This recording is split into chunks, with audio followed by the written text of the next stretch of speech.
Au XVIe siècle, pour aller de Pérou en Colombie, les galions passaient par Séville en Espagne. Et aujourd'hui, pour aller de Paris à Varsovie, les startups doivent passer par San Francisco. Aujourd'hui, à San Francisco, il se passe des choses. Il se passe des choses avec un modèle américain où les fonds d'investissement, ils investissent, ils parient sur plein de startups.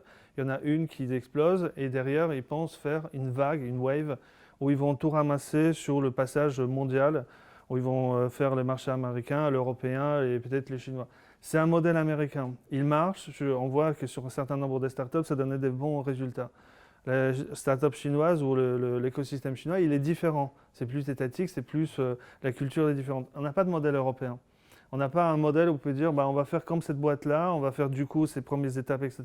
Et je pense que quelque part, OVH, avec son histoire, il peut servir d'inspiration à créer ces modèles européens, à dire comment on peut rester indépendant, comment on peut rester européen avec nos valeurs et continuer à croître et se battre vis-à-vis des Américains et Chinois. Voici plus d'1 an, 13 mois, que vous jouez à Bienvenue chez les Ch'tis et que vous êtes devenu directeur général d'OVH. À ce titre, vous avez dirigé l'implantation aux États-Unis, l'intégration du Next 40 et voici que immédiatement l'Europe et la France particulièrement prennent des mesures et vous proposent le cloud souverain. Alors nous, on ne parle pas de cloud souverain, parce que l'expérience passée du cloud souverain n'a pas été forcément celle qui donne le meilleur des résultats. On parle de plan calcul aussi, qui est pas mal. Voilà, ou des choses comme ça. Nous, on souhaite et on se positionne comme un cloud de confiance, dans lequel la transparence, la réversibilité et l'ouverture sont des moteurs forts de l'ensemble de tout ce qu'on essaie de créer. De la protection des données à la protection de l'environnement. Nous, on est là pour aider nos clients de consommer moins d'énergie, à d'être beaucoup plus efficaces, beaucoup plus efficients en termes de hardware et derrière de profiter des dernières technologies software.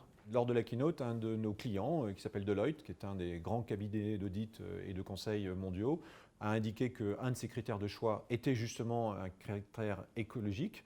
Et il a choisi OVH parce que nous sommes certainement un des plus vertueux dans ce domaine-là. Une des étapes pour le développement mondial d'une société, de plus en plus souvent, c'est de former un couple de dirigeants comme Steve Jobs et Tim Cook. Qu'est-ce qui vous a amené à choisir Michel Paulin?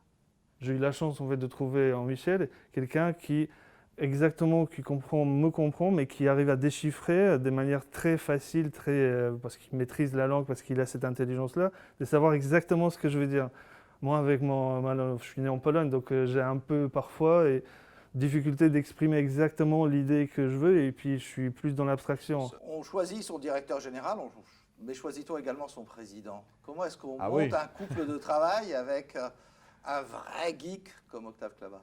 Non, mais bien sûr qu'il faut choisir, parce qu'il faut, pour que ça marche, qu'il y ait une fusion, une adéquation sur les valeurs. OVH a une culture extrêmement forte. C'est une des clés du succès. C'est ça qui va faire que nous puissions avoir des valeurs dans l'ensemble des équipes communes. Et si le directeur général et le président ne sont pas alignés sur ces sujets-là, ça ne peut pas marcher. Et j'ai la grande chance d'avoir découvert quelqu'un qui est un humaniste, qui a une vision extrêmement forte technologique, mais aussi de culture dans laquelle nous pensons que ça fait la différence. Et en tout cas, c'est pour ça que moi, je m'amuse beaucoup chez OVH Cloud.